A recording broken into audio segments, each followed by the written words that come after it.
Good day everyone. We are here today to discuss the basic preparation before installing an operating system to a computer. Today, I'm here with Jevenson, Mark, Hans and Dean to guide you. So here are the steps. Step 1. Search in the web browser the media creation tool.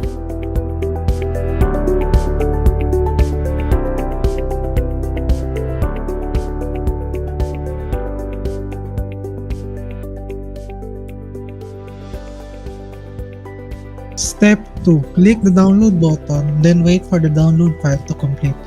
Please wait for a few minutes to download it.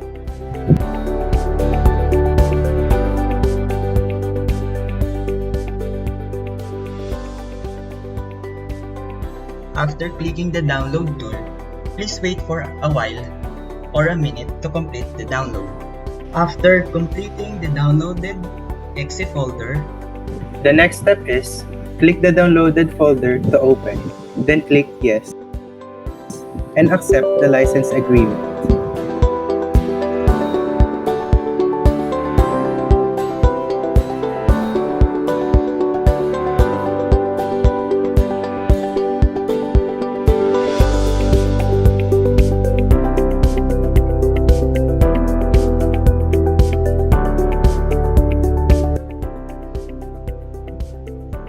Step 4.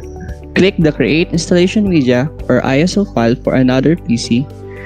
Then, choose the ISO file button, then select the destination folder you want.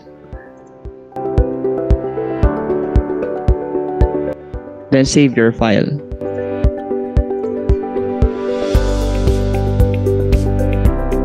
then the next step, wait for the downloading and make sure you do not disconnect to the internet.